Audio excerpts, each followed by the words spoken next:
I came across the title designer Dan Perry, who made the original Star Wars title, like, you know, the classical. He did that. He did Raging Bull, Taxi Driver. He worked with Martin Scorsese a lot.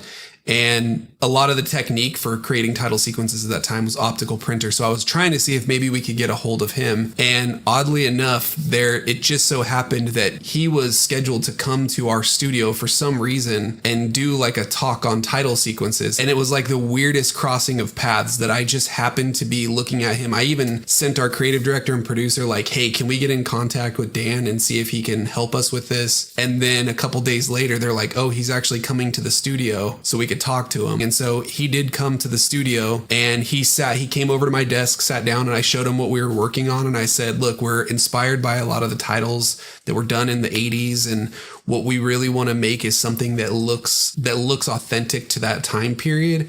And so, you know, we were trying to think of wanting to do it optically, like with an optical printer and stuff, and trying to get ideas about what we could do to try to make this as authentic as possible, because this is somebody that was making title sequences during that time. And so he was using optical printers. He was filming these things out on film. You know, it was interesting because he's saying what they were trying to do was they were trying to make their titles look as clean and pristine as possible, almost like what a digital title would look like today. Perfectly clean edges, nothing is like moving or shaking or any of that kind of stuff. But they would have to film their titles over and over and over again, because you might get a bump in the camera or something slightly out of focus, or the animation just wasn't as smooth, or something just wasn't working right. And there was just so many like orchestrated pieces that had to work together. And especially when you're doing something on film, it's unpredictable about how it's going to develop and turn out. So for them, it was funny because they're trying to make it look like what we were starting with in After Effects, with just clean vector graphics.